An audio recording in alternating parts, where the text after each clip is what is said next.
ડેમની સ્થિતિ શું છે તેની પણ વાત કરવી છે કે રાજ્યમાં ડેમને લઈને અત્યારની હાલની પરિસ્થિતિ શું છે તો સાર્વત્રિક વરસાદની વચ્ચે ભારે વરસાદમાં જળાશયોમાં પાણીની આવક વધી છે। રાજ્યના 15 ડેમ સંપૂર્ણપણે ભરાઈ ગયા છે અને 26 જેટલા ડેમમાં 70 થી 100% પાણીનો જથ્થો ઉપલબ્ધ છે।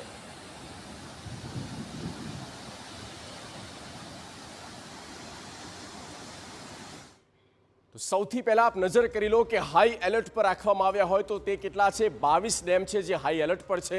8 ડેમ એલર્ટ મોડ ઉપર છે કારણ કે 8 ડેમમાં હવે પાણીનો ભરાવો થઈ રહ્યો છે અને મહત્તમ સપાટી સુધી આવી રહ્યું છે એટલા માટે એલર્ટ પર છે।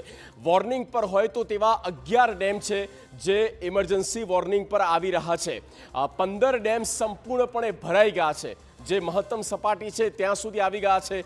26 ડેમ એવા છે રાજ્યમાં જ્યાં 70%થી વધુ પાણી અને 31 ડેમ જ્યાં 50 થી 70% પાણી નોંધાયું છે અને 52 ડેમમાં 25 થી 50% પાણી છે એવા 52 ડેમ છે અને 25%થી પણ ઓછું પાણી હોય જળસ્તર હોય તો એવા 80 થી વધારે ડેમ નોંધાયા છે અને મહદઅંશે દક્ષિણ ગુજરાત મધ્ય ગુજરાત ઉત્તર ગુજરાતમાં પણ પાણીની ભરપૂર આવક થઈ છે।